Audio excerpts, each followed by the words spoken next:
మనము హైదరాబాద్లో state capital సిటీలో ఇట్లా ఏసీ భవనంలో కూర్చొని డిస్కషన్ చేసినప్పుడు కొద్దిగా తండ్రి మనసులాగా స్ట్రిక్ట్గా ఆలోచన చేస్తాం అధ్యక్ష. ఎక్కడైనా స్కూల్లో పిల్లలు లేకపోతే స్కూల్ తీసేయండి, లేకపోతే ఎక్కడైనా టీచర్ బాగా పనిచేస్తలేడంటే ఆయన తీసేయండి, లేకపోతే ఇంకేదో అనామలీ జరుగుతుందంటే అక్కడ తీసేయండి అన్నట్టుగా ఒక స్ట్రిక్ట్ ఆలోచన వస్తుంది అధ్యక్ష. అంటే జనరల్గా ప్రభుత్వం ముందు వచ్చేటటువంటి ఏ సమస్యకైనా రెండు రకాలుగా ఆలోచన చేయొచ్చు అధ్యక్ష. ఇట్లా పైనుండి టాప్స్ డౌన్ అప్రోచ్ ఒకటి, బాటమ్స్ అప్ అప్రోచ్ ఒకటి అధ్యక్ష. నేను రిక్వెస్ట్ చేసేది ఈ ప్రభుత్వాన్ని మన తెలంగాణ రాష్ట్రంలో ఇంకొక 10-15 ఏళ్ళు కూడా అధ్యక్ష మనం బాటమ్స్ అప్ అప్రోచ్ తీసుకోవాలి అధ్యక్ష. అంటే ఒక గ్రామంలో ఒక పేద తల్లి తనకు ఉండేటటువంటి 2 బిడ్డలను చదివిపించుకోవాలి అనుకుంటే ఆమె ఎట్లా ఆలోచన చేస్తుందో అట్లా ఈ ప్రభుత్వాలు ఆలోచన చేసినప్పుడు మాత్రమే ఈ రాష్ట్రంలో విద్యా వికాసం జరుగుతుంది అధ్యక్ష. అట్లా ఆలోచన చేయాలంటే డబ్బు గురించి ఆలోచన చేయకూడదు అధ్యక్ష. ఇది ఒక సోషల్ ఆబ్లిగేషన్ అధ్యక్ష, ప్రభుత్వాలకు ఉండేటటువంటి కంపల్సరీ ఆబ్లిగేషన్ అధ్యక్ష. ఇది రెస్పాన్సిబిలిటీ అనట్లేదు అధ్యక్ష. నేను రెస్పాన్సిబిలిటీ అయితే చేయొచ్చు, చేయకపోవచ్చు, కానీ it is a social obligation అధ్యక్ష. ఖచ్చితంగా మనం చేసి తీరాల్సినటువంటి అంశం. మనం ఆ లైన్లో ఆలోచన ఒకటి చేయాలి అధ్యక్ష. అదేవిధంగా తెలంగాణ బ్యాక్గ్రౌండ్ కొద్దిగా ఆలోచన చేసుకోవాలి అధ్యక్ష. పెద్దల కోదనం సార్ కూడా రాజేశ్వరరావు గారి పేరు తీసినారు అధ్యక్ష. ఇందాక సిద్దిపేట విషయం చెప్తూ మాకు ప్రొఫెసర్ జయశంకర్ గారు ఎప్పుడూ ఒక మాట చెప్పేది అధ్యక్ష. 1956లో ఎప్పుడైతే తెలంగాణను తీసుకెళ్లి ఆంధ్రాలో కలిపే ముందు, కలుపుతామనే నిర్ణయం ఢిల్లీలో అయిపోయిన తర్వాత బూరుగుల రామకృష్ణారావు గారు ఆనాడు ముఖ్యమంత్రిగా ఉండి వారు హడావుడిగా ఢిల్లీ నుండి హైదరాబాద్కి వచ్చి, అరే మొత్తం తెలంగాణను ఆంధ్రాలో కలిపేస్తున్నారు, మనకి ఇక డిగ్రీ కాలేజీలు రావు, అర్జెంటుగా 5 డిగ్రీ కాలేజీలు పెట్టాలి, ఏం చేద్దామని హడావుడి పడి కొంతమంది పెద్ద మనుషుల్ని మాట్లాడితే దాని పర్యవసానంగా వచ్చినటువంటి మన తెలంగాణలో 5 డిగ్రీ కాలేజీలు అధ్యక్ష. Siddipet degree college, Karimnagar degree college, ఇంకా పెద్దలందరూ తెలిసి ఉంటుంది అధ్యక్ష. అందులోనే వరంగల్, అందులో భాగంగానే ఇప్పుడు వీరు చెప్పినట్టుగా ఎగ్జాక్ట్లీ రాజేశ్వరరావు గారి లాంటి పెద్దలు పూనుకొని అక్కడ ఉండేటటువంటి పెద్ద రైతుల్ని, వ్యాపారవేత్తల్ని అందరినీ ఇక ఆంధ్రాలో కలిసిపోతే మనకి ఈ మాత్రం కూడా కాలేజీలు రావు, ఖచ్చితంగా మనం డబ్బు కట్టి కాలేజీ తెచ్చుకోవాలని ఆనాడు పైసా వసూలు చేసి కడితే వచ్చినటువంటి ఇది అధ్యక్ష. సరే, దానికన్నా కొంచెం ముందు పోయి ఆలోచన చేసుకుంటే అధ్యక్ష, నిజాం కాలంలో మనకు భారతదేశానికి స్వతంత్రం వచ్చేటప్పటికి తెలంగాణ ప్రాంతంలో ఉండేటటువంటి లిటరసీ రేట్ అధ్యక్ష, అక్షరాస్యత కేవలం 4% అధ్యక్ష. సో ఈ కాంటెక్స్ట్ అంతా కూడా ఇగ్నోర్ చేసి మనం ఏ రకంగా రాష్ట్రానికి వచ్చినాం, ఎట్లా మన రాష్ట్రం ముందట పడ్డదన్న విషయాన్ని కంప్లీట్గా పక్కకు పెట్టేసి మనం ఏదో మ్యాజిక్ జరగలేదు, తెలంగాణ రాష్ట్రం రాగానే విధ్వంసం అయిపోయింది, నాశనం అయిపోయింది అని మాట్లాడడం చాలా దారుణం అధ్యక్ష. ఎందుకంటే 2014 నాటికి అంతకు ముందు జరిగినటువంటి పరిస్థితి ఏంది, మనకు విద్యలో అలొకేషన్లో తెలంగాణకు వచ్చినటువంటి స్కూళ్ళు, కాలేజీలు ఎన్ని, వాటి దగ్గర నుంచి మనం ఎక్కడి దాకా వచ్చినాం అనేటటువంటి కొలమానం తీసుకోవాలి అధ్యక్ష. ఫస్ట్ 10 ఇయర్స్ అనేటటువంటిది ఫౌండేషన్ అధ్యక్ష. ఒక స్ట్రాంగ్ ఫౌండేషన్ ఇవాళ వేసినామని చెప్పి నేను చాలా బలంగా చెప్పగలుగుతాను అధ్యక్ష. తెలంగాణ రాష్ట్రం ఏర్పడ్డ తర్వాత అధ్యక్ష గౌరవనీయులు కేసీఆర్ గారు అనేకమైనటువంటి కార్యక్రమాలు తీసుకున్నారు అధ్యక్ష. ముందుగా చిన్న పిల్లల దగ్గర నుంచి చూసుకుంటే అధ్యక్ష అంగన్వాడీ కేంద్రాలను స్ట్రెంథెన్ చేయడం, సెకండ్ టర్మ్కి వచ్చేటప్పటికి అంగన్వాడీ సెంటర్స్ని ప్రైమరీతో కలపాలని చెప్పి కూడా వారు ఆలోచన చేసినారు అధ్యక్ష. ఇందాక పెద్దలు అన్న చెప్పినట్టు ఒక 5,000 స్కూళ్ళని షిఫ్ట్ చేసినాం, కానీ ఆ ఇంటిగ్రేషన్ అన్నది కంప్లీట్ కాలేదు అధ్యక్ష. It is always a process, తప్పకుండా జరుగుతుంది, జరగాలని కూడా నేను బలంగా కోరుకుంటా ఉన్నాను అధ్యక్ష. అట్లానే పెద్దలు కోదండరామ్ గారు అంతకుముందు కాంగ్రెస్ పార్టీ నాయకులందరూ కూడా అధ్యక్ష ఎన్నికల సందర్భంలో కూడా పదే కేసీఆర్ గారి ప్రభుత్వం గురించి చెప్పింది, మళ్ళీ ఇప్పుడు కూడా రిపీట్ చేస్తున్నది ఏంటంటే అధ్యక్ష, కేసీఆర్ గారి హయాంలో స్కూళ్ళు మూతపడిపోయినాయని చెప్పినారు అధ్యక్ష. ఎంత దారుణం అంటే పదే చెప్పి విధ్వంసం అని ప్రజల్ని కన్ఫ్యూజ్ చేసినారు అధ్యక్ష. సో మీకు నేను మీ ద్వారా ప్రభుత్వ పెద్దలకు ఈ యొక్క కాగితం పంపిస్తా అధ్యక్ష. ఇది నిన్ననే పార్లమెంట్లో ఫిబ్రవరి 3వ తారీఖు ఈ సంవత్సరంలో పార్లమెంట్లో ఇచ్చినటువంటి రిప్లై అధ్యక్ష. సో వీళ్ళు దేశవ్యాప్తంగా 2014 నుంచి ఇప్పటి వరకు ఎన్ని స్కూళ్ళు ఉన్నాయండి, ప్రతి రాష్ట్రానికి సంబంధించి ఇచ్చినటువంటి పట్టిక అధ్యక్ష. దీంట్లో ప్రభుత్వ పాఠశాలల అధ్యక్ష తెలంగాణ రాష్ట్రం ఏర్పడేటప్పటికి 29,268 ప్రభుత్వ పాఠశాలలు ఉండే అధ్యక్ష. 29,268 ఇవాళ అంటే 2023-24 వరకు వీళ్ళు ఇచ్చినటువంటి దాంట్లో అధ్యక్ష 30,022 పాఠశాలలు ఉన్నాయి అధ్యక్ష ప్రభుత్వాన్ని. అంటే కేసీఆర్ గారు అధికారంలోకి వచ్చేటప్పటికి 29,268 ఉంటే మేము అధికారం దిగిపోయేటప్పటికి 30,022 ఉన్నాయి అధ్యక్ష. ఎక్కడ క్లోజ్ చేసినాం అధ్యక్ష మేము పాఠశాలలు? ఇది ప్రభుత్వ పాఠశాలల్లో చాలా ఎఫర్ట్ పెట్టి వాటిని డెవలప్ చేసినాం అధ్యక్ష. వాటిని సప్లిమెంట్ చేస్తూ ఒక పక్క గురుకులాలు పెట్టి వాటిని కూడా డెవలప్ చేసినాం అధ్యక్ష. ఇంకొకటి ఇదే ఆన్సర్లో ఉంటుంది అధ్యక్ష వెనకాల. ప్రైవేట్ పాఠశాలలు మరి వేరే వేరే రాష్ట్రాలలో ఎన్ని ఉన్నాయి, ఎంత పెరిగాయి అని అంటే, ప్రైవేట్ పాఠశాలల అధ్యక్ష తెలంగాణ రాష్ట్రం వచ్చేటప్పటికి మన తెలంగాణలో 15,069 ప్రైవేట్ పాఠశాలలు ఉన్నాయి అధ్యక్ష. అదేవిధంగా 2023-24 కాడికి వచ్చేసరికి ఆ ప్రైవేట్ పాఠశాలల సంఖ్య తగ్గి 12,126 వచ్చినాయి అధ్యక్ష. అంటే మేము ప్రైవేటు పాఠశాల వాళ్లకు పదే పదే చెప్పేది అధ్యక్ష, ఉద్యమ సందర్భంగా చెప్పేది, మీరు ఎంత బాగుంటే మీతో అంత పోటీగా మేము ప్రభుత్వ పాఠశాలలు నడుపుతామని చెప్పినాం అధ్యక్ష. వాళ్ళని మేము ఎక్కడ డిస్కరేజ్ చేయలే, కానీ మీకు పోటీపడి మేము నడుపుతాము, మీ ఎన్రోల్మెంట్ తగ్గిస్తామని చెప్పినాం అధ్యక్ష. చెప్పినట్టుగానే ప్రైవేట్ పాఠశాలలు 3,000 పైగా తగ్గినాయి అధ్యక్ష, ప్రభుత్వ పాఠశాలలు 1,000కి పైగా పెరిగినాయి అధ్యక్ష. కాబట్టి ఈ అంశాలను దయచేసి మేము విధ్వంసం చేసిన విద్యననే ముందు ప్రభుత్వ పెద్దలు దయచేసి గుర్తుంచాలని చెప్పి నేను కోరుతా ఉన్నాను అధ్యక్ష. ఎందుకంటే ఇప్పుడు ఉన్నత విద్యలో అధ్యక్ష గ్రాస్ ఎన్రోల్మెంట్ రేషియో అని ఉంటుంది అధ్యక్ష. దాంట్లో 35%తో తెలంగాణ జాతీయ స్థాయిలో ముందుగా ఉంది అధ్యక్ష. ఎందుకంటే national average is only 27.1% high school ఎడ్యుకేషన్లో అధ్యక్ష. అట్లానే టీచర్ స్టూడెంట్ రేషియోలో కూడా మనం కంట్రీలో బెస్ట్గా ఉన్నాం అధ్యక్ష. అట్లానే మైనారిటీ బాలికల ఎన్రోల్మెంట్ రేషియోలో కూడా దేశంలో మనం నంబర్ 1గా ఉన్నాం అధ్యక్ష. ఇక్కడ ఇంకొక విషయాన్ని కూడా దయచేసి తమరి ద్వారా నేను ప్రజలకు చెప్తా ఉన్నాను అధ్యక్ష. గవర్నెన్స్ అనేది కొన్ని రంగాలలో అన్నా రాజకీయాలకు అతీతంగా ఒక కంటిన్యూస్ ప్రాసెస్గా కొనసాగాలి అధ్యక్ష. ఆనాడు ఉమ్మడి ఆంధ్రప్రదేశ్ నుంచి తెలంగాణ రాష్ట్రం ఏర్పడ్డప్పుడు కిరణ్ కుమార్ రెడ్డి గారి ప్రభుత్వం దిగిపోయినప్పుడు 3,000 కోట్ల ఫీ రీఎంబర్స్మెంట్ బకాయిలు ఉండే అధ్యక్ష. ఏమన్నా అన్నాం అధ్యక్ష? దాని గురించి రాజకీయం చేసినామా? ఏమన్నాం? పిల్లలు చదువుకోవాలి, పే చేసుకుంటూ పోయినాం. ఆ తర్వాత ఆ 3,000 కోట్లు కాకుండా మేము అధికారంలో ఉన్నన్ని రోజుల్లో 24,000 కోట్ల రూపాయలను ఫీ రియంబర్స్మెంట్ల రూపంలో మేము చెల్లించడం జరిగింది అధ్యక్ష. అదేవిధంగా స్కాలర్షిప్లు రెట్టింపు చేయడం జరిగింది అధ్యక్ష. అట్లానే దేశంలో ఎక్కడా లేని విధంగా పేద విద్యార్థులకు విదేశీ విద్యకు కూడా 20 లక్షల రూపాయలు ఇవ్వడం జరిగింది అధ్యక్ష. మరి ఈ ప్రభుత్వం వచ్చిన తర్వాత ఈ రోజు వరకు చూసుకుంటే 8,000 కోట్ల రూపాయలు ఫీ రియంబర్స్మెంట్ బకాయిలు ఉన్నాయి అధ్యక్ష. అది మల్లన్న గారు మాట్లాడుకుంటూ చెప్పినారు, ప్రొఫెసర్ కోదండరాం సార్ మాట్లాడుకుంటూ కూడా చెప్పినారు. మరి ఆ బకాయిలు ఉన్నాయంటే మీరు బకాయి పెట్టిపోయినంటారు. మీరు బకాయి పెట్టినా మేము బకాయి పెట్టినాం ఉంటుందా? పిల్లలకు డబ్బులు అందినాయా లేదా, పిల్లలు చదువుతున్నారా లేదా అన్నది ఉంటుంది. మీకు దీక్ష దక్షత ఉంటే మీరు సాధించుకోవాలి. ఇదే క్వశ్చన్ బట్టి విక్రమార్క గారిని ఎన్నికల ప్రచార సందర్భంగా కూడా మీడియా వాళ్ళు అడిగితే ఆయన అన్నది ఏంటంటే, మా కాంగ్రెస్ పార్టీ మాకు అపారమైన అనుభవం ఉంది, మేము ఖచ్చితంగా చేస్తామని చెప్పారు అధ్యక్ష. మరి ఇవాళ ఎందుకు సన్నాయి నొక్కులు నొక్కుతున్నారు? ఇవాళ ఎందుకు 8,000 కోట్ల రూపాయలు పెండింగ్ పెట్టారు?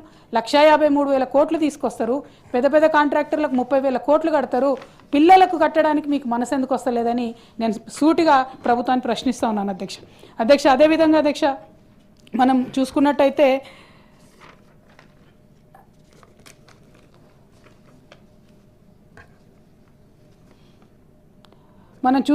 అధ్యక్ష ఇప్పుడు ఫీ రెగ్యులేషన్ గురించి అందరం కూడా చర్చిస్తూ ఉన్నాం అధ్యక్ష. ప్రైవేట్ కాలేజీలు ఏంది, వాటి ఫీ రెగ్యులేషన్ ఏంది, స్కూల్స్ ఏందని మాట్లాడుతూ ఉన్నాం అధ్యక్ష. దాని విషయంలో ఒక మాట చెప్పాలి అధ్యక్ష. తెలంగాణలో ట్రెడిషనల్గా ఆంధ్రప్రదేశ్ గవర్నమెంట్ ఉన్నప్పుడు నిరుద్యోగ యువకులు ఒక 5 మంది 10 మంది ఒక దగ్గరకు వచ్చి స్కూళ్ళు పెట్టుకున్నారు అధ్యక్ష. ఏదో సింగిల్గా వచ్చి పెట్టుకొని దాన్ని కార్పొరేటైజ్ చేసి పెద్ద పెద్ద పెంచుకున్న స్కూళ్ళు తక్కువ ఉంటాయి అధ్యక్ష తెలంగాణలో. అవి కూడా నారాయణ చైతన్య ఇట్లాంటి కొన్ని ఉంటాయి తప్పితే మిగతా అన్ని కూడా పాపం 5 మంది 10 మంది వాళ్ళు వచ్చి పెట్టుకునే ఉంటాయి అధ్యక్ష. బడ్జెట్ స్కూల్స్ ఉంటాయి చాలా. ఆ బడ్జెట్ స్కూల్స్ని మనం తెలంగాణ ఉద్యమ సందర్భంలో కూడా చెప్పినాం, మీరు ఎంప్లాయ్మెంట్ క్రియేట్ చేసిరు 10 మందికి, అట్లానే తెలంగాణ పిల్లలకు తక్కువ రేట్లో చదువులు చెప్పినని చెప్పడం జరిగింది అధ్యక్ష. తెలంగాణ రాష్ట్రం వచ్చిన తర్వాత కూడా బడ్జెట్ స్కూల్ని ప్రోత్సహిస్తూనే వచ్చినాం తప్పితే ఎక్కడ వాళ్ళని మూసేయాలని మేము చూడలేదు అధ్యక్ష. ఇప్పుడు ఈ విద్యా కమిషన్ అనేటటువంటిది కొత్తగా ఈ ప్రభుత్వం వేసింది అధ్యక్ష. వాళ్ళ వెబ్సైట్లో ఒక డ్రాఫ్ట్ బిల్లు ఉంది అధ్యక్ష. ఆ డ్రాఫ్ట్ బిల్లు చూసి మాత్రమే నేను మాట్లాడుతూ ఉన్నాను అధ్యక్ష. ఎందుకంటే పదే పదే ప్రభుత్వ పెద్దలు కూడా మరి డ్రాఫ్ట్ బిల్లు ఉంది, రావాల్సిందే, బిల్లు రావాలని చెప్పి చెప్తా ఉన్నారు అధ్యక్ష. ఈ డ్రాఫ్ట్ బిల్లు చూస్తే ఎట్లా ఉందంటే అధ్యక్ష, వీళ్ళు పెట్టినటువంటి కండిషన్స్తో ఏ ఒక్క ప్రైవేట్ స్కూల్ కూడా ఈ రాష్ట్రంలో మనుగడ ఉండలేదు అధ్యక్ష. ఎందుకంటే వీళ్ళు పెట్టిన ప్రతి ఒక్కటి కూడా పెద్ద పెద్ద కార్పొరేట్ స్కూళ్ళకు సపోర్ట్ చేసేటట్టు ఉంది తప్పితే ఇంకో రకంగా లేదు అధ్యక్ష. అంటే నా రిక్వెస్ట్ ఏంటంటే అధ్యక్ష, ఒక చిన్న మండల కేంద్రంలో 2 గదుల్లో ఎవరన్నా ఒక ప్రైవేట్ వ్యక్తి స్కూల్ నడుపుతూ ఉంటే ఆ చుట్టుపక్కల ఉన్నటువంటి వాళ్ళు అంతే ఫీ పే చేసి పోతారు అధ్యక్ష. దానికి వాళ్ళ కెపాసిటీ అంతే ఉంటుంది. ఆ క్యాచ్మెంట్ ఏరియాకి ఆయన స్కూల్ పిల్లల్ని తీసుకెళ్ళిపోతాడు అధ్యక్ష. ఇంకొక దగ్గర పెద్ద స్కూల్ ఎవరైనా పెడితే ఆయన పెద్ద బస్సులు పెట్టి తీసుకెళ్ళగలిగితే ఆయన కొంచెం ఎక్కువ ఫీజు వసూలు చేసుకుంటాడు అధ్యక్ష. కేసీఆర్ గారు తెలంగాణ రాష్ట్రంలో అధికారంలోకి వచ్చిన తర్వాత ఇంటర్మీడియట్ పై స్థాయి డిగ్రీ, పీజీ, ఎంబీఏ, ఎంసీఏ వీటన్నిటికీ కూడా ఒక ఫీజు పద్ధతిని తీసుకొని రావడం జరిగింది అధ్యక్ష. ఏ స్థాయిలో ఉండేటటువంటి కాలేజీలకు ఆ స్థాయిలో ఫీజులు వసూలు చేసుకునే వెసులుబాటు ఉంటుంది అధ్యక్ష. ఆడిట్ రిపోర్ట్ అనేటటువంటిది ఇది 1994లో వచ్చిన చట్టమే, మేము తెచ్చిన చట్టం కాదు. సెప్టెంబర్ 30 లోపల ఈ కాలేజీలన్నీ ఆడిట్ రిపోర్ట్ ఇస్తే డిసెంబర్ 31 లోపల జిల్లా కలెక్టర్ల ఆధ్వర్యంలో నడిచేటటువంటి ఫీ రెగ్యులేటరీ కమిటీస్ అని ఉంటాయి అధ్యక్ష. వాళ్ళకు ఏ కాలేజ్ ఎంత ఫీజు తీసుకోవాలి అనేటటువంటిది ఇస్తారు అధ్యక్ష. ఇప్పుడు దీంట్లో జరుగుతున్నది ఏంది అని అంటే వచ్చేటటువంటి పేరెంట్స్ నుంచి వచ్చే కంప్లైంట్ ఏంటంటే ట్యూషన్ ఫీ అనేటటువంటిది ప్రభుత్వం చెప్తున్నది, స్పెసిఫై చేస్తున్నది, కానీ అదనంగా ఫీజు అన్ని రకాలుగా తీసుకుంటున్నారని చెప్తున్నారు అధ్యక్ష. అంటే అది డొనేషన్ కావచ్చు, స్కూళ్ళు కావచ్చు, మన బుక్స్ కావచ్చు, బస్సు కావచ్చు, లంచ్కి కావచ్చు, వీటి కోసం పైసలు ఎక్కువ. వాటిని ఎట్లా రెగ్యులేట్ చేయాలని ఆలోచించాలి కానీ మొత్తానికే ప్రైవేట్ విద్యా సంస్థల గొంతు నొక్కేద్దామంటే అధ్యక్ష ఇవాళ 36 లక్షల మంది పిల్లలు ప్రైవేట్ స్కూళ్ళలో ఈ తెలంగాణ రాష్ట్రంలో చదువుతున్నారు. Can the government really afford to share that burden అధ్యక్ష? Are we ready? ఇప్పటి వరకైతే మనం సిద్ధంగా లేనటువంటి సందర్భంలో నీకు ఉన్నటువంటి ప్రైవేట్ స్కూళ్ళన్నీ చంపేస్తే విద్యను ఎడికెళ్ళి అందిస్తాం అధ్యక్ష? మన మీద బాధ్యత ఉండాలి కదా. నేనేమి ప్రైవేట్ స్కూల్ బాగుండాలి, మొత్తం వాళ్ళు దోపిడీ చేయాలన్నట్లేదు అధ్యక్ష. దోస్త్ అనేటటువంటి సిస్టమ్ తీసుకొచ్చి కేసీఆర్ గారు ఒక ప్రయత్నం చేసినారు అధ్యక్ష. దాన్ని స్టడీ చేయండి. ఆ దోస్త్ సిస్టమ్ తీసుకొస్తే గ్రామాలలో ఉండేటటువంటి డిగ్రీ కాలేజీలు అందరూ ఒప్పుకొని చేరినారు అధ్యక్ష, రూరల్ ఏరియా. కానీ హైదరాబాద్లో ఉండే పెద్ద పెద్ద డిగ్రీ కాలేజెస్ అందరూ మాత్రం కోర్టుకు పోయి వచ్చారు అధ్యక్ష. ఇప్పుడు వీళ్ళు ఇంకొక బిల్లు తెస్తా ఉన్నారు అధ్యక్ష, ఫీజు రెగ్యులేషన్ అని. మరి ఈ ఫీజు రెగ్యులేషన్ మీద కోర్టుకు పోరని రూల్ ఏముంది అధ్యక్ష? దీని మీద కూడా అదే జరుగుతుంది కదా. పోయినసారి ఎక్స్పీరియన్స్ నుంచి మీరు ఏం నేర్చుకున్నారు? మరి దోస్తులో రానటువంటి వాళ్ళను మిగతా డిగ్రీ కాలేజీలు అంటే బోర్డ్ ఆఫ్ ఎడ్యుకేషన్ కూడా వాళ్ళను కోర్టు కాలేజెస్ అని రెఫర్ చేస్తుంది అధ్యక్ష. అంటే కోర్టుకు పోయి ఎగ్జామ్షన్ తెచ్చుకున్న కాలేజీలు. మరి ఆ కాలేజీలను కూర్చోబెట్టి మాట్లాడినరా? వాళ్ళని స్ట్రీమ్లైన్ చేసినరా? డిగ్రీలో ఒక ఎక్స్పెరిమెంట్ చేసినాము, దాని ఏమైంది? ఫస్ట్ అది గవర్నమెంట్ చెప్పాలి, దానికి సంబంధించి ఆన్సర్ ఇవ్వాలి అధ్యక్ష. ఇంటర్మీడియట్లో అధ్యక్ష జూనియర్ అంటే గవర్నమెంట్ ఈ 60 సంవత్సరాలు పరిపాలన చేసినటువంటి అన్ని ప్రభుత్వాల అధ్యక్ష ప్రభుత్వ జూనియర్ కాలేజ్లో కూడా స్టూడెంట్ నుంచి ఫీజు వసూలు చేసేది అధ్యక్ష. కానీ తెలంగాణ రాష్ట్రం వచ్చిన తర్వాత కేసీఆర్ గారు ప్రభుత్వ జూనియర్ కాలేజెస్లో కంప్లీట్గా ఫీజు మాఫ్ చేసింది అధ్యక్ష. అంటే ఒక అమ్మాయి 10వ తరగతి పాస్ అయితే డైరెక్ట్ పోయి ఫీజు లేకుండా ఎన్రోల్ కావచ్చు అధ్యక్ష.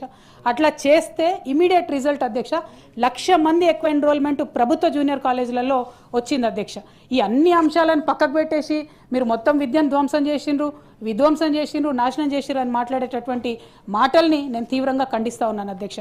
ఏదైతే మేము డిగ్రీ కాలేజెస్కి ఇంటర్మీడియట్ పైన ఉన్నటువంటి అన్ని విద్యా సంస్థలకు ఒక విధానం తీసుకొచ్చినామో దాంట్లో ఎదురైన లోపాలేంటి స్టడీ చేసి ఇంటర్మీడియట్కి మిగతా స్కూల్స్కి కూడా ఆ విధానం తీసుకురావాలని చెప్పి నేను డిమాండ్ చేస్తూ ఉన్నాను అధ్యక్ష. అదేవిధంగా అధ్యక్ష ఇవాళ డిగ్రీ కాలేజెస్ విద్య మొత్తం విధ్వంసం అయిపోయిందని పెద్దలు కోదనం సార్ చెప్పినారు అధ్యక్ష. ప్రైవేట్ కాలేజెస్లో డిగ్రీలు చదివేటటువంటి పిల్లలకి ఫీ రియంబర్స్మెంట్ విషయంలో అధ్యక్ష ముందు రాజశేఖర రెడ్డి గారు ప్రారంభించినప్పుడు 9,000, 10,000 మాత్రమే ఇచ్చేది అధ్యక్ష. కేసీఆర్ గారు వచ్చిన తర్వాత ఈ ఎడ్యుకేషన్ ఇబ్బంది అవుతుంది పిల్లలకు అని చెప్పి దాన్ని 14,000కు పెంచినారు అధ్యక్ష. అట్లా 14,000కు పెంచినాం కాబట్టే ప్రైవేట్ డిగ్రీ కాలేజెస్ అక్కడక్కడైనా బతుకున్నాయి అధ్యక్ష. వాటిని ఇప్పుడు మీరు పూర్తిగా చంపకండి దయచేసి, వాటికి సంబంధించి వాళ్ళు పిలిచి మాట్లాడండి. మరి కోర్టుకు పోయినటువంటి కాలేజీలు ఎందుకు ఎగ్జామ్షన్ వస్తున్నాయి, వాళ్ళు ఇష్టం వచ్చినట్టు ఎట్లా ఫీ చార్జ్ చేసుకుంటారు, మిగతా వాళ్ళది ఏంది అన్నటువంటి విషయాన్ని ప్రభుత్వం దయచేసి సీరియస్గా తీసుకోవాలి అధ్యక్ష. ఎంతసేపు బీఆర్ఎస్ ప్రభుత్వం మీద పడి ఏడిస్తే మీరు చేసే పని చేయండి. ఇంకొక విషయం అధ్యక్ష, యూనివర్సిటీలలో మీరు ఏది కూడా ఎన్రోల్మెంట్ చేయలేదు మీరు అని చెప్పారు అధ్యక్ష. బీఆర్ఎస్ పార్టీ యూనివర్సిటీస్లో ఉండేటటువంటి 1,050 పోస్టులను మేము నోటిఫై చేసి పెట్టినాం అధ్యక్ష. మీరు వచ్చి 15 నెలలు అయింది, ఇంతవరకు ఎందుకు మరి నోటిఫికేషన్ వేయలేదు? అన్ని నోటిఫికేషన్లు వేసుకుంటున్నారు కదా, మేము వేసిన నోటిఫికేషన్లు కోర్టుకు పోయి మరి క్యాన్సిల్ చేసుకుంటున్నారు కదా, మరి యూనివర్సిటీలలో ఇప్పటివరకు ఎందుకు చేయలేదు? మీరు మా మీద ఆరోపణలు చేసి వచ్చినటువంటివి తక్షణమే సరి చేసుకోవాలి. యూనివర్సిటీలలో విద్య మేము విధ్వంసం చేసినాం అంటున్నారు, ఒక్కసారి పేపర్ తీసి చూడండి. ఇవాళ పొద్దున కూడా ఉస్మానియా యూనివర్సిటీలో మంచినీళ్ళు లేక పిల్లలు రోడ్డు మీదకి వచ్చారు. ఉస్మానియా యూనివర్సిటీ హాస్టల్లో అధ్యక్ష నేను చెప్పేది. ఇక గురుకులాలలో చచ్చిపోయేటటువంటి పిల్లల గురించి చెప్పాల్సిన అవసరమే లేదు అధ్యక్ష. ఇంకొక విషయం అధ్యక్ష, నిన్నగాక మొన్న ఒక నెల కింద కేంద్ర ప్రభుత్వం ఒక పట్టిక రిలీజ్ చేసింది అధ్యక్ష. సెంట్రల్లీ స్పాన్సర్డ్ స్కీమ్స్ అని ఉంటాయి, CSS. ఈ సెంట్రల్లీ స్పాన్సర్డ్ స్కీమ్స్ విద్యకు సంబంధించి కూడా వాళ్ళు ఏదో స్ట్రిక్ట్ రూల్స్ పెడతారు. ఫర్ ఎగ్జాంపుల్ మోడల్ స్కూల్ ఇదివరకు ఉండేది అధ్యక్ష, దాంట్లో 60% సెంట్రల్ గవర్నమెంట్, 40% మనం ఇవ్వాలి అధ్యక్ష. ఆ 60% కూడా మేము ఇవ్వమని వాళ్ళ చేతులు ఎత్తేస్తే కేసీఆర్ గారే మోడల్ స్కూల్స్ కంటిన్యూ కావాలని చెప్పి కంటిన్యూ చేయడం జరిగింది అధ్యక్ష. సారీ. అట్లానే అన్నీ చెప్తాం డోంట్ వరీ. సో అట్లానే ఈ సెంట్రల్లీ స్పాన్సర్డ్ స్కీమ్స్లో దేశవ్యాప్తంగా 1,10,000 కోట్లు మిగిలిపోయినాయి, ఎందుకంటే రాష్ట్రాలు యూటిలైజ్ చేసుకోలేదని చెప్పి కేంద్ర ప్రభుత్వం ఒక నివేదిక ఇచ్చింది అధ్యక్ష.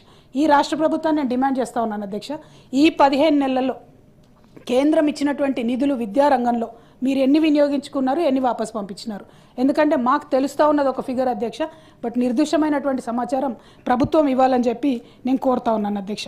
అదేవిధంగా అధ్యక్ష, గురుకులాలు మేము చేసినప్పుడు అధ్యక్ష, అంతకుముందు తెలంగాణ రాకముందు 200 ఉంటాయి అధ్యక్ష, ఇప్పుడు 1000కి పైగా గురుకులాలు చేయడంతో పాటు అధ్యక్ష ఒక 3,000 మంది 6 లక్షల మంది గురుకులాలలో ఎన్రోల్ అయితే అధ్యక్ష, అందులో ఒక 3,000 మంది ఐఐటీలు ఐఐఎంలు మెడిసిన్లకు వచ్చారు అధ్యక్ష. ఇది ఢిల్లీ యూనివర్సిటీ అధ్యక్ష. ఇందులో ఒకటే సంవత్సరం 94 మంది గురుకులాల్లో చదివినటువంటి విద్యార్థులు. అందులో సంతోషం ఏంటంటే 44 మంది మహిళలు అధ్యక్ష. ఢిల్లీ యూనివర్సిటీలో కాంపిటీషన్ ఎట్లుంటుందంటే అధ్యక్ష, కట్ ఆఫే 100% ఉంటుంది అధ్యక్ష. అంటే 100% మార్కులు వచ్చిన వాళ్ళలో కూడా మిగతా వాళ్ళ ఓవరాల్ డెవలప్మెంట్ చూసిస్తారు అధ్యక్ష. అట్లాంటి దాంట్లో ఎస్సీ ఎస్టీ బీసీ మైనారిటీ అగ్రవర్ణ పేద పిల్లలు చదివేటటువంటి గురుకులాల నుంచి ఆనాడు ఎన్రోల్ అయితే ఇవాళ చనిపోతున్నటువంటి పరిస్థితి ఉంది కదా అధ్యక్ష. 84 మంది పిల్లలు చనిపోయారు. 94 మందిని మేము ఢిల్లీ యూనివర్సిటీకి పంపిస్తే 84 మంది పిల్లల్ని మీరు వాళ్ళకాటికి పంపించారు. ముందు దాని మీద ఆలోచన చేసుకోండి, ఏం చేయాలన్నది మీరు ఆలోచన చేసుకోండి. ఇంకోటి అధ్యక్ష, నాశనం విధ్వంసం కూడా తీసేయాలి అధ్యక్ష. అది పెయిన్ అధ్యక్ష, పెయిన్, అది ఉట్టిది కాదు మాట్లాడేది.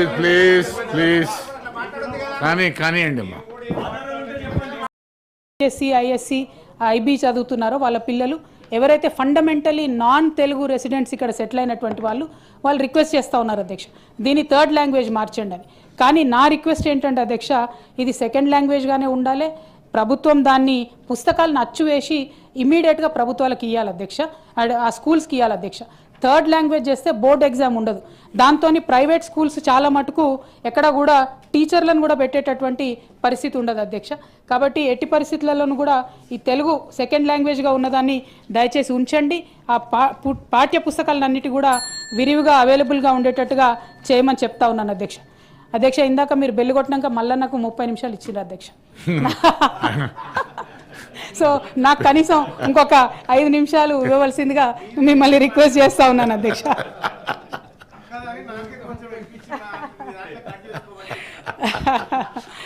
అయితే అధ్యక్ష, ఇంకా ఆల్మోస్ట్ చెప్పేవన్నీ చెప్పినాం అధ్యక్ష. బట్ పర్టికులర్గా మా నిజామాబాద్లో ఒక ఎఫర్ట్ చేసినాం అధ్యక్ష. మేము ఇదివరకు బ్లైండ్ చిల్డ్రన్ కోసం కూడా ఒక పార్క్ క్రియేట్ చేసినాం అధ్యక్ష. అంటే భవిత స్కూల్స్ అని పెట్టి వాటిని కంప్లీట్గా నిన్న మొన్న అక్క వానక్క కూడా మాట్లాడినారు, స్పెషల్లీ నీడ్స్ ఉండేటటువంటి కిడ్స్ అందరికి కూడా మేము పెట్టడం జరిగింది అధ్యక్ష. 629 పాఠశాలలు ఉన్నాయి అధ్యక్ష, అవి రాష్ట్ర వ్యాప్తంగా. వాటి మీద కొంచెం బడ్జెట్ ఇంకొంచెం స్పెండ్ చేసి గవర్నమెంట్ ఫోకస్ చేయాలని చెప్పి నేను కోరుతా ఉన్నాను అధ్యక్ష. అట్లానే ఆర్ట్స్ ఎడ్యుకేషన్ అధ్యక్ష, మనకు చాలా ఫోకస్ తగ్గిపోతూ ఉంది అధ్యక్ష, దాని మీద కొంచెం పెంచవలసింది కోరుతా ఉన్నాను అధ్యక్ష. అట్లానే మేము ఈసారి అధికారంలోకి వస్తే అగ్రవర్ణ పేదలకు కూడా సపరేట్గా గురుకులాలు పెట్టాలని అనుకున్నాం అధ్యక్ష.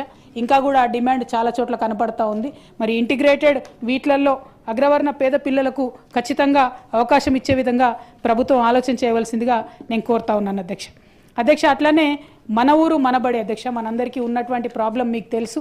అందులో దాదాపు 2,000 స్కూల్స్లలో ఆనాటి బీఆర్ఎస్ ప్రభుత్వం 3,497 కోట్ల రూపాయలు శాంక్షన్ చేస్తే అధ్యక్ష, అందులో 2,492 కోట్ల వరకు వాల్యూ వర్క్ జరిగిందని చెప్పి ఈ ప్రభుత్వం ఒప్పుకుంది అధ్యక్ష. కానీ అందులో సగం మాత్రమే, అంటే ఓన్లీ 1,114 crores రిలీజ్ చేసినారు అధ్యక్ష. మిగతా అమౌంట్ పెండింగ్ ఉంది. దయచేసి దాన్ని రిలీజ్ చేసి ఆ స్కూల్స్ని, ఆ వర్క్ చేసినటువంటి వాళ్ళను ఫ్రీ చేయవలసిందిగా ఒకటి రిక్వెస్ట్ చేస్తున్నా అధ్యక్ష. ఇంకొకటి అధ్యక్ష, గౌరవనీయులు మంత్రివర్యులు ఇక్కడ ఉన్నారు కాబట్టి మరి అమ్మ ఆదర్శ పాఠశాల కమిటీలని పెడుతున్నారు అధ్యక్ష. ఇప్పుడు ఇవన్నీ కూడా సెల్ఫ్ హెల్ప్ గ్రూప్స్ ఆధ్వర్యంలో నడుస్తాయని చెప్తా ఉన్నారు అధ్యక్ష. వీళ్ళకు చిన్న చిన్న వర్క్స్ ఏమన్నా ఉంటే రిపేర్ చేసేటటువంటి అధికారులు కూడా ఇస్తామని చెప్పి మరి ఒక 706 కోట్ల రూపాయలు వర్క్స్ కూడా చేస్తామని చెప్పినారు అధ్యక్ష. ఈ అమ్మ ఆదర్శ పాఠశాల కమిటీలలో సెల్ఫ్ హెల్ప్ గ్రూప్స్కి అధికారం ఇచ్చినాం. అట్లానే మన దగ్గర ఎంపీటీసీలు ఉంటారు అధ్యక్ష గ్రామాలలో, అట్లానే సర్పంచ్లు ఉంటారు, వార్డు మెంబర్స్ ఉంటారు. ఎంపీటీసీలకు ఎంపీపీలకు ఈ విద్యా సంస్థలలో పర్యవేక్షణ చేసే అధికారం, వాళ్ళు ఈ అమ్మ ఆదర్శ పాఠశాల కమిటీస్లో కూడా ఖచ్చితంగా వాళ్ళు ఇంక్లూడ్ అయ్యేటటువంటి ఆస్కారం కల్పించాలి అధ్యక్ష. ఇది ఎంపీటీసీలకు ఎంపీపీలకు వాళ్ళ ఆత్మగౌరవానికి సంబంధించినటువంటి అంశం అధ్యక్ష. గ్రామ సర్పంచ్ ఆగస్టు 15 రోజు జెండా ఎగిరేస్తే కనీసం జనవరి 26 నాడు ఎంపీటీసీ గారికో ఎంపీపీకో జెండా ఎగిరేసే అవకాశం కల్పించాలని ఒక లోకల్ బాడీ ప్రజాప్రతినిధిగా నేను మిమ్మల్ని రిక్వెస్ట్ చేస్తూ ఉన్నాను అధ్యక్ష. సో అల్టిమేట్గా అధ్యక్ష, ఈ మొత్తం మన తెలంగాణ రాష్ట్రంలో విద్యా విధానం వీటన్నిటిపైన మాట్లాడుతున్నటువంటి సందర్భంలో అధ్యక్ష చాలా ప్రయత్నాలు జరిగినాయి, ఇంకా కూడా జరగాల్సింది చాలా ఉంది అధ్యక్ష. కానీ ఇది ఎప్పుడు కూడా పెరినియల్గా జరుగుతూనే ఉండాలి అధ్యక్ష. ఒకరి మీద ఒకరం విమర్శ చేసుకుంటే వచ్చేది ఏముండదు అధ్యక్ష. ఈ ఈ ఈ అంశాన్ని ఎందుకు మళ్ళీ పర్టికులర్గా నేను చెప్తా ఉన్నానంటే అధ్యక్ష, నేను నిన్న చాలా మంది ప్రైవేట్ కాలేజ్ వాళ్ళతో కూడా మాట్లాడడం జరిగింది అధ్యక్ష. వాళ్ళందరూ నేను ఒకటే అడిగిన, మరి ప్రభుత్వం కొంచెం ఫీ రెగ్యులేషన్ అని చెప్పి స్ట్రిక్ట్గా అంటా ఉంది కదా అంటే, వాళ్ళైనా పేరెంట్స్ అయినా ఏమంటా ఉన్నారంటే అధ్యక్ష, ఇదివరకు జీవోలు ఉండే మేము దాన్ని పాటించలేదు, ఇప్పుడు బిల్లు తెస్తున్నారు మేము పాటించాము. ఎందుకంటే అంతకుముందు కూడా బిల్లులు తెచ్చిర్రు అధ్యక్ష ఇదే గవర్నమెంట్, కాంగ్రెస్ గవర్నమెంట్. 25% పేద పిల్లలకు ఫ్రీ ఎడ్యుకేషన్ ఇవ్వాలనుకున్నాం అధ్యక్ష. ఇవాళ ఎన్ని స్కూళ్ళల్లో ఇస్తున్నాం అధ్యక్ష. అట్లనే విలేకరుల పిల్లలకు ఫ్రీగా ఇవ్వాలని చెప్పి ఒక జీవో తెచ్చుకున్నాం. ఇవాళ ఎన్ని స్కూళ్ళల్లో ఇస్తున్నాం అధ్యక్ష. అదేవిధంగా ఈ ప్రైవేట్ స్కూల్ యాజమాన్యాలు 50% వాళ్ళకు వచ్చేటటువంటి సంపాదన మనం టీచర్లకు ఇవ్వాలని చెప్తాం అధ్యక్ష. ఆన్ రికార్డ్ చెప్తా ఉన్నా, ఏ స్కూల్ వాళ్ళు కూడా 25% మించి ఇయ్యారు అధ్యక్ష. పైగా ఈ ప్రైవేట్ స్కూల్స్ దయచేసి చాలా అర్థం చేసుకోవాల్సిన ఇష్యూ అధ్యక్ష. ప్రైవేటు డిగ్రీ కాలేజీలలోనే 3-4 లక్షల మంది లెక్చరర్లు పనిచేస్తారు అధ్యక్ష. అట్లానే మొత్తం మీరు స్కూళ్ళు ఇంటర్మీడియట్ ప్రైవేట్ కాలేజీలు చూసుకుంటే లక్షలాది మందికి ఎంప్లాయ్మెంట్ ఇచ్చేటటువంటి సెక్టర్ అధ్యక్ష. దీనికోసం మీరు ఆగమాగమైపోయి ఫీజు రెగ్యులేటరీ బిల్ అని ఒకటి తీసుకొచ్చి ఎట్లయితే హైడ్రాతో రియల్ ఎస్టేట్ అంతా నాశనం చేసిరో మళ్ళీ ఇట్లాంటి బిల్లు తెచ్చి ప్రైవేట్ విద్యా వ్యవస్థని దయచేసి నాశనం చేయకండి. లక్షలాది మంది పిల్లలు, లక్షలాది మంది టీచర్లు చదివేటటువంటి ఇన్స్టిట్యూట్స్ కాబట్టి కేర్ఫుల్గా జాగ్రత్తగా స్టేక్ హోల్డర్స్ని పిలిచి మాట్లాడండి అని కోరుతా ఉన్నాం అధ్యక్ష. విద్యా కమిషన్ ఇంతవరకు ఏవిఎన్ రెడ్డి అన్న చెప్పారు, మొన్న నర్సారెడ్డి అన్న చెప్పారు, మన ప్రొఫెసర్ కోదండరాం గారు ఉన్నారు. కనీసం ఎమ్మెల్సీలను కూడా పిలిచి వాళ్ళ ఒపీనియన్ తీసుకోలేదు అధ్యక్ష. మరి విద్యా కమిషన్ మెంబర్స్ తక్కువ కేపబుల్ అని నేను అంటలేను, unless and until you bring everybody to the table. అది ప్రాక్టికల్ ఇంప్లిమెంటేషన్ కాదు అధ్యక్ష. బిల్లులు ఎన్నన్నా రాసుకోవచ్చు, కళలు ఎన్నన్నా కనొచ్చు, ఓన్లీ అది ప్రాక్టికల్గా ఇంప్లిమెంట్ అయ్యి ఫ్రూట్స్ ప్రజలకు పోతేనే బాగుంటుంది. కాబట్టి ఈ ప్రభుత్వాన్ని మళ్ళీ కోరుతున్నా, హైడ్రాతో మీరు చేసిన మిస్టేక్ని ఈ ఫీ రెగ్యులేటరీ బిల్లుతో విద్యారంగంలో చేయొద్దు. Thank you. జై తెలంగాణ. టి జీవన్ రెడ్డి గారు, ఆనరబుల్ మినిస్టర్ గౌరవ మంత్రి గారు మాట్లాడుతున్నారు. అధ్యక్ష, గౌరవ సభ్యురాలు కవిత గారు మాట్లాడుతూ ప్రైవేట్ రంగంలో అంటే సుమారుగా 40 లక్షల మంది విద్యార్థులు ఉన్నారు. ప్రభుత్వం సరే మొదటి ప్రభుత్వ రంగంలో అది సాధ్యమవుతుందని మాట్లాడడం జరిగింది అధ్యక్ష. 1,30,000 మంది టీచర్స్ సబ్జెక్టు కరెక్షన్ ఉన్నారు. ఇప్పుడున్నటువంటి లెక్కల ప్రకారమే 16 లక్షల మంది విద్యార్థులు, అంటే స్టూడెంట్ టీచర్ రేషియో 1:16. స్టాండర్డ్స్ ప్రకారం ఎక్స్ట్రా మీకు గ్రామాలలో ఇన్ఫ్రాస్ట్రక్చర్ అవసరం లేకుండా ఏ స్కూళ్ళల్లో ఈ విద్యార్థులు చదువుతూ ఉన్నారో అదే స్కూళ్ళల్లో అదే రూమ్లో ఇదే టీచర్స్ తోటి 1:40 రేషియో అంటే 40 లక్షలు. అంటే అదనంగా 24 లక్షల మంది ప్రైవేటు రంగంలో చదువుతూ ఉన్నారో అక్కడే కదా పేదవాళ్ళు లక్షల రూపాయలు అప్పు చేసి డబ్బులు పోగొట్టుకుంటా ఉన్నది. సో ఇది అవకాశం ఉండి కూడా సాధించలేకపోయిన ఒక అంశం. రెండవది, గౌరవ సభ్యులు అందరూ మాట్లాడిన అంశాలు ఇంకో అంశం ఉంది. బడ్జెట్లో ఇలా దేశంలో ఇతర రాష్ట్రాల్లో సరే కొన్ని రాష్ట్రాలు 20 అన్నారు, కొన్ని రాష్ట్రాలు 18 రకరకాలు చెప్పినాం. కనీసం 15%, ఎందుకంటే తెలంగాణ ధనిక రాష్ట్రం, లక్షల కోట్లు వివిధ రంగాలకు ఖర్చు చేయడం జరిగింది. అన్నిటికంటే ప్రధానమైనటువంటి రంగం విద్యారంగం అనేటువంటి విషయం గౌరవ మాజీ ముఖ్యమంత్రి గారు కేసీఆర్ తెలుసు. నిష్ణాతులు, చదువుకున్నవారు. అంటే ఈ తెలంగాణ ఉద్యమంలో ప్రధానంగా పాల్గొని విద్యార్థులే. అంటే విద్య ప్రాధాన్యతను అదే నిష్పత్తిలో చెయ్యలేదనేది ఈ బడ్జెట్ ద్వారా 7.5% పెట్టిన. అంటే ఈ ఒక్క నిమిషం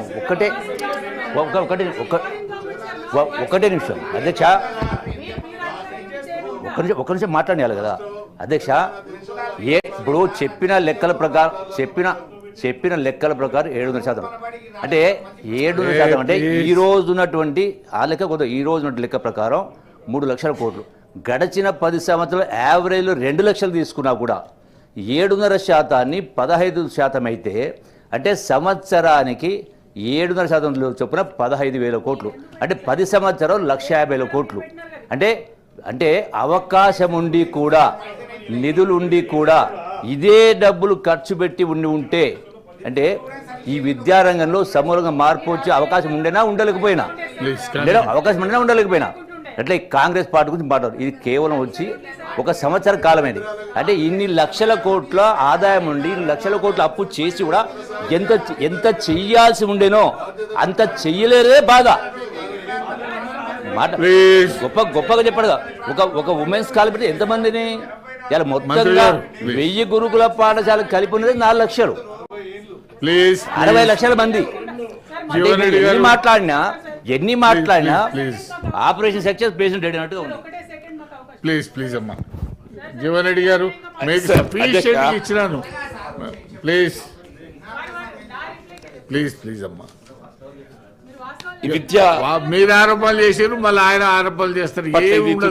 ప్లీజ్ వద్దమ్మా. ఈ శాసన మండలి ప్రత్యేకంగా చర్చ చేపట్టడం, అందులో నాకు మాట్లాడే అవకాశం కల్పించినందుకు మీకు నేను ధన్యవాదాలు చెప్తున్నాను అధ్యక్ష.